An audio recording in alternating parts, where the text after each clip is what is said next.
Is your FireAngel smoke alarm beeping every 10 minutes? This indicates a problem that needs attention. Most commonly, it's a low battery.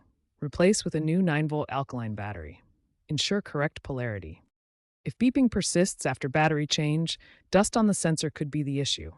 Clean with soft brush or low suction vacuum. Avoid water or harsh chemicals. If still beeping, especially if alarm is over 8 to 10 years old, the sensor may be failing and need replacement. To replace the sensor, first disconnect the power source to ensure safety. Then disassemble the alarm according to your model's instructions.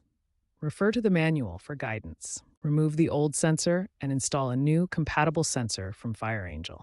After replacing the sensor, reset the alarm.